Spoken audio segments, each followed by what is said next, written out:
Hey, friends. Hey, before we get started, don't miss my classes at the Fiber Fabric Craft Festival, May 2nd and 3rd at the Donald E. Stevens Convention Center in Rosemont, Illinois. It's just a few miles from Chicago O'Hare Airport.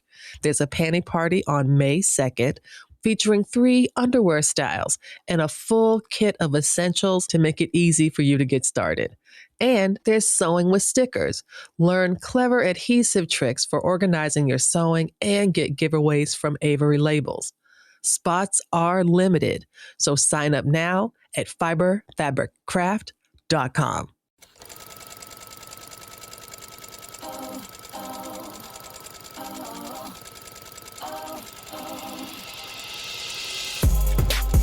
Hello, Stitchers. Welcome to Stitch Please, the official podcast of Black Women Stitch, the sewing group where Black Lives Matter.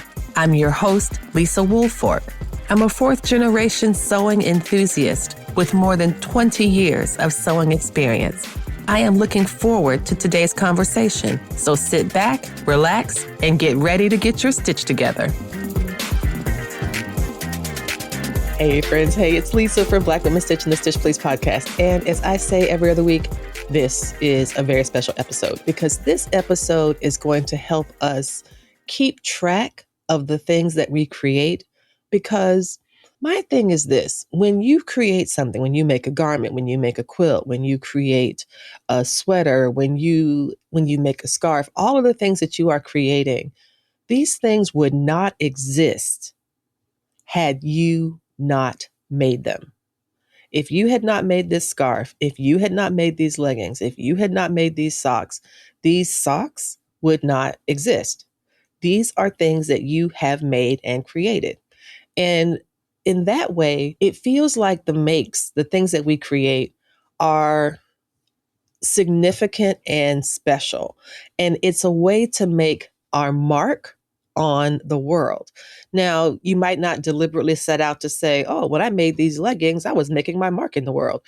No, not necessarily, but it is an indelible new thing that exists. And in that way, it does make a mark on the world.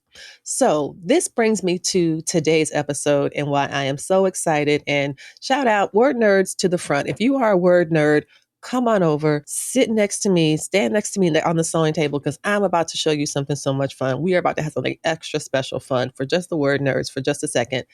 And that is the fact that this episode, which is really about marking your makes, is a chiasmus. Okay, so a chiasmus, and it's CHIASMUS. A chiasmus is a rhetorical device using inverted mirror image parallelism.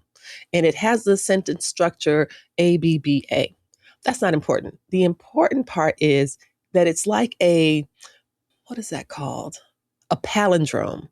It's like a palindrome in phrase form. So one of the most famous ones is done by John F. Kennedy, the president, who said, ask not what your country can do for you, ask what you can do for your country. The one that I really love is from Frederick Douglass's narrative that says, you have seen how a man was made a slave. You shall see how a slave was made a man. And this is about this crucial point in his narrative of the life of Frederick Douglass. Here's mine. Here's my chiasmus and what we are talking about today in today's episode. And it's this: you've made your mark. Now it's time to mark your makes. I know. I love it too. I'll say it again. You've made your mark. Now it's time to mark your makes. And that's what we're talking about today on the Stitch Please podcast. Have you ever pulled something out of the closet and you know you made it, but you don't know when? You don't know what the pattern is. You don't know what size you made. You don't know anything about this. This happened to me very recently. I was making a garment for my spouse that I had made before. I knew it was a simplicity pattern, but I didn't remember the number. Now, I can absolutely go into my database and flip through the thousands of patterns that I have, but wouldn't it have been easier if I had a label in there that told me the size, the pattern number, as I do, like right here? I'm going to show y'all right here. If you're on the Patreon, you can see here's an example of a label that I made. It is one of many. I even have labels that are so detailed that not only do they include the child's name, who I'm making it for, it includes their photograph. So I have that from 2019, for example. But it took me forever. And fortunately, I found the pattern. It had already been cut out. I had all my notes and everything, but it would have been a bit easier if I had put a label in there that had the detailed information. So, what I want to talk about today is why it's important to mark the things that you've made. And by mark, I mean adding a garment label, adding a tagless tag, adding information or a note card on the back of the quilt, something that says where this came from, who this came from, and some important details that you might forget and would be helpful to you in the future. For me, I've learned that the longer you sew, the harder it is to track projects. We know that handmade items often have no labels unless we decide to put them on there, while commercial clothing and couturier clothing always have labels. So why don't we label what we make? We absolutely should. And again, I don't want to should on anybody. I don't want to rain on anybody's parade. If this is not your jam, that's understandable. I do not put labels in everything that I make. However, when I don't, and I don't, and I want to make it again, I sometimes find it a bit difficult. My ability to label my garments has improved over time as the technology has improved, as my own skills have grown and improved. So we're going to talk about all that. We're going to talk about how much or how little you might want to do in terms of labeling your garments. But again, this is not about sizing. It's not about size at all. I do not put the size of my garments that I make for myself in there. They're me size. What size are they? Perfect, right? But what I put in instead are things that will help me remember the moment that I'm making this for. Typically, if I'm doing something, it's for especially family outfits. Those are all kind of memorial because I'm interested in remembering, capturing those moments. So here's the thing and why I think it's as important. Sewing as a form of an archive of your life. If you can go through different moments, garments are a good way to mark time. And thinking about the importance of the sewing history that you yourself are creating, the stitching history, thinking about the stitching history that you yourself are making. The stitching history that you are making is valuable. And if you don't mark your makes, your sewing history can disappear while the garment survives. And that's exactly what happened to me because I picked up that garment. I knew I had made it. I'm looking at the fabric. I'm like, I think I made this in 2023. But what was it? And that's just kind of frustrating. So that's why today we're talking about marking your makes, all the ways we can label, tag, sign, and document what we create. I want to turn to the practical ways you can mark your makes. These are the tools, techniques, and everyday solutions that I use when I'm sewing and documenting my garments. I want to talk about the physical labels and markings inside the object. So, the first things that come to mind are garment tags. These are things that you can put in the back or even in the side seams of a garment that will identify some important stories or that will identify important facts about the garment. Here's ways to do that. My grandmother had these little ribbon labels that said made by Nana or made with love by Nana, made with love by Edna. And she had those and she would stitch those into our clothes. This is a very common way. You can order these from different places like Clotilda. They used to order them through mail order. Catalogs would have them. So this is very popular. Printable fabric sheets has been an innovation where you can get printable fabric that you can put inside an inkjet printer and it will last and be water resistant. And there's different ways that you can help stabilize the ink on the page, but that works with inkjet printers. Sublimation printing is another way to do it. I have been doing sublimation for several years, well, many years now. And there is a 2-part episode of the podcast about sublimation printing. But what sublimation allows you to do is to do photographs. You can really include some details as I'm showing here in a shirt that I made back in 2019. This is another shirt that I made in 2020, and it has a family photo in the pattern label. So these are examples of how sublimation printing can work. Now, another thing that's pretty exciting is that there is also a way to do this tagless. There are some folks who have, that the tag in the back of a garment is very irritating. So what I've enjoyed seeing are ways that you can print important information directly onto the garment, and it won't have any type of residual. It won't be like a raised tag. It won't be like a raised tag itching or, irritating the person that's wearing it. And there's three ways that I think you can do this. The most recent one that I have been using is DTF printing. So DTF stands for direct to film. It allows you to create really cool. You can do some good simple illustrations in DTF. It doesn't have the same detail and photographic realism as sublimation printing has, but it does give you a cute, fun, bright way that you can add the sizes. I put some in the back of the undies that I make, and it'll, have, just as a cute little fun thing. So, but it also is a nice way. Well, mine say, Lisa Woolfork loves you so much with SEW. And this goes in the back of the things I make for my spouse and kids, and for myself too. I know they're mine, but they're mine now since I put my mark on them. But it's more about, for me, knowing when I made something as well. So I tend to usually include the date. There are also iron on labels, and these, because they're ironed on, they tend to be a little bit flat. They do have a bit of a raised area, and it's not possible to always get it completely flat. So they will definitely have a feeling. But you can also get iron-on labels, and these can be custom done with the date, the year, your name, and then you can just iron them on to the back of a garment or for a dress.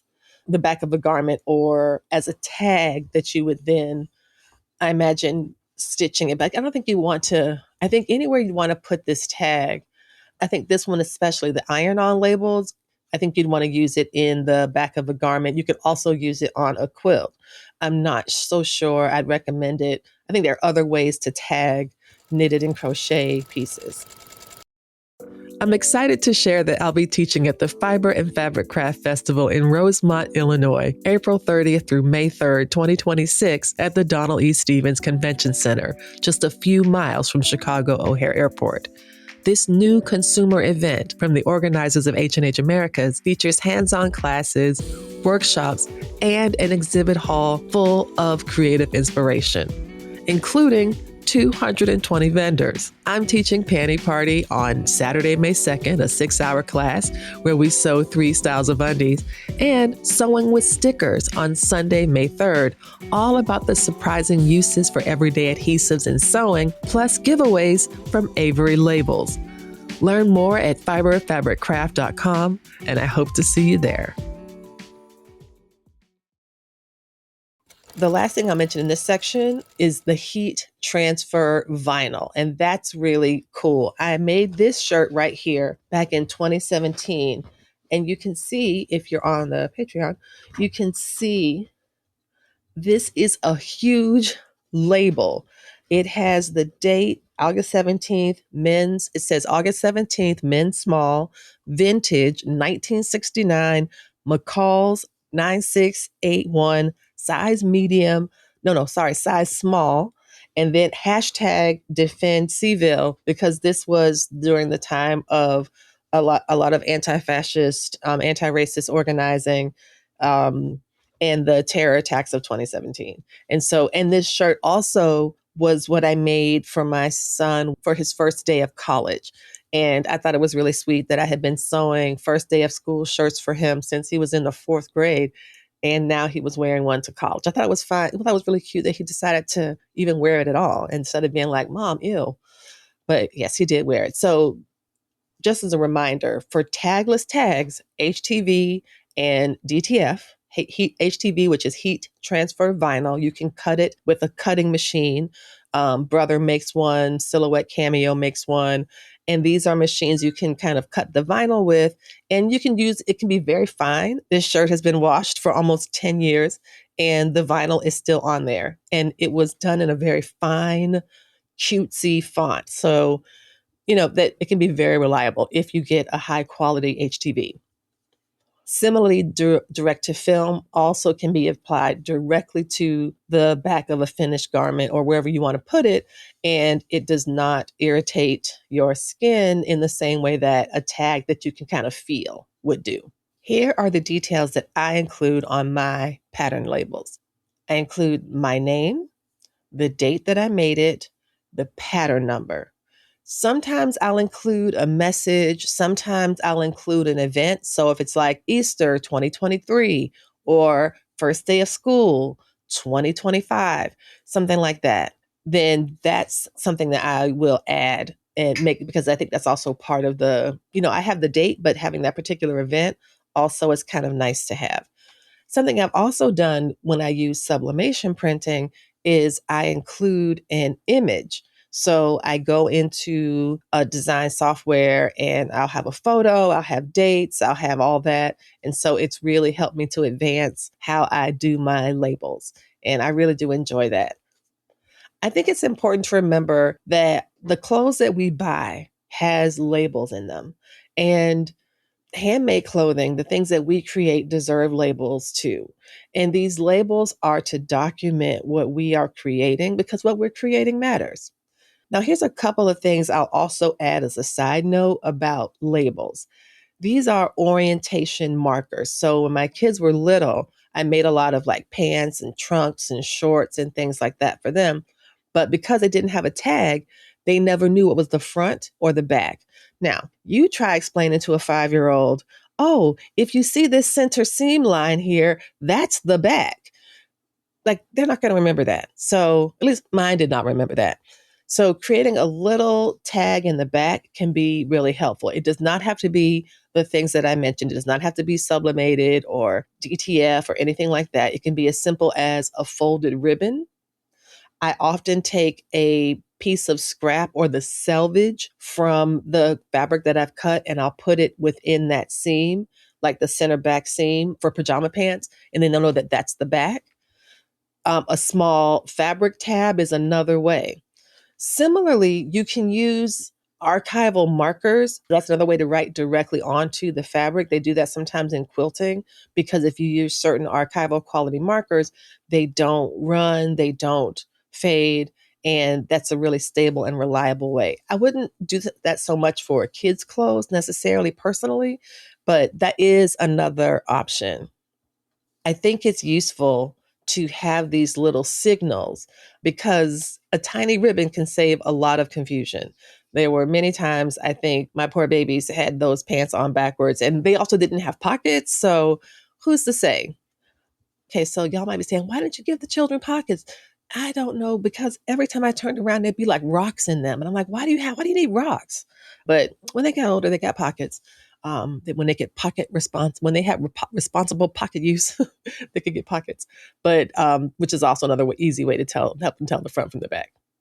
Now, for those folks who are quilting, another way that I've seen people use, in addition to the handwritten with archival pen, you can use an embroidered label. They use corner labels. I've seen purchased labels. I've seen them come either on a roll, as well as there'll be fabric panels that come with a lot of different designs, and it's cotton. And so you can buy those. When I would do it, I would cut out a square, and then I would cut out a square of interfacing. I would stitch around it, cut the interfacing open in the back, turn it inside out, and then or turn it right side out, and then press, and then whip stitch the label to the back of the quilt. Or you can write directly on it. Here's some information that I've seen quilters use. And I recommend for you to think about these. So your name, the date, is there an occasion? Is this for a wedding, baby shower, back to school, congratulations on college or whatever? Who's the recipient? And the place. The location is, I think, really nice to know. This person made this when they lived in Charlottesville, Virginia, and now it is on its way to New Haven, for example. Quilt labels are time capsules, and I think it's important to document that. And I think we see this often when we look at quilts, and you can see some of the history in each fabric, in each stitch. But it's nice to know if a person has a name on the back. so we can find out, who a little bit more about who they are. I sometimes talk about past Lisa helping out future Lisa by leaving notes for her and saying, like, oh, you can do it, or don't forget to do this part. I do that a lot with my note taking right in my pattern envelopes. But when you document your makes, the future you will thank the past you for writing it down. I really do wish that the past me had written down the pattern number in a label, labeling it at all would have helped me save what felt like an eternity tracking down the pattern. So it just motivates me to kind of keep this practice going. I want to close with a few ideas about archiving your sewing life even beyond the label. So even if you don't mark your garments on the inside, you can also keep records about them that will help you remember things. So if you have a sewing journal, for example, or a project notebook, these can be a good way to keep track of what you're doing and to be a good reference document for you to flip back and see what you've done in the past. Photos with dates. You could have an Instagram archive. And I think blog posts, I think that this is one of the reasons that blogs kind of took off, was for people documenting what they made, documenting their progress. Not only in doing that, in documenting the process of making, it became a lesson for someone else to learn from that person's generous documentation. So blogs have been a great way to kind of keep track of your makes. I think in particular, Tip Stitched does a lot. Her blogs include photos of her, like when she plans out like a fall wardrobe or a seasonal wardrobe, she'll have the images of the patterns or different sketches, and then she'll have photos of what they actually look like. She has a really great visual system of organizing what she makes. Similarly, a spreadsheet is something you can use. So if you, for example, have something like Trello or Airtable, I've heard that these are good ways that people have used to organize their makes. And I can absolutely see that working. It's also a great way for wardrobe tracking and pattern tracking. Labeling your garments helps with tried and true. Like if it's something you make over and over again, once you document that, like I know for sure, even though I have this dress that I make all the time, I like to know that I made this one this year and this one that year, because I still get a lot of wear out of them. It helps with research in terms of not having to go back and find or remember, or, your brain, scramble your brains trying to remember what you made in the past. And I just want to invite you to consider that documentation is part of craft and that you are worth it. The things you create are worth paying attention to, and that the documentation is part of the craft, not separate from it. I'm going to close with why I think, again, this is important, even beyond keeping track of what garments you made and when. It's also about claiming labor, preserving history, and telling true, whole stories. If you think about it, if you've gone to different museums, you might see these garments and nobody is credited with making it. Makers deserve credit. Sewing labor is often invisible. Domestic sewing is rarely documented. So, in putting your name, your date, your location on the pieces that you're making, even for yourself and especially for yourself, you are creating an archive of your creative life. Quilt history, these labels are also really important because they preserve lineage. Names survive because they're written down on the quilt. They're written in places like the Bible, of course, but they're also written in other places. So it's really great to have these names and documentations on quilts to kind of resist the erasure that happens too often to Black makers in the distant past and sometimes today. I think about those anonymous garments in museums that just exist, but were made by somebody. We might never know who. So, the slogan of the Stitch Please podcast is that we will help you get your stitch together. I think this is what I'll say for that. What advice do I have to help us get that stitch together? And it would be this: if you don't sign your work, history might not know that you made it. And marking your makes is not about vanity, it's about memory and history. You've made your mark. Now it's time to mark your make. complete that circle of creation. So here's some questions for you. Do you label your makes? What do you include? What's the oldest thing that you made that you still have? And how do you know how old it is? Have you ever found something that you made, but you didn't know when? So let me know. Email me at blackwomenstitch@gmail.com, and you could let us know how you mark your makes. See you next time. You've been listening to Stitch Please, the official podcast of Black Women Stitch, the sewing group where Black Lives Matter. We appreciate you joining us this week and every week for stories that center Black women, girls, and femmes in sewing. We invite you to join the Black Women Stitch Patreon community with giving levels beginning at $5 a month.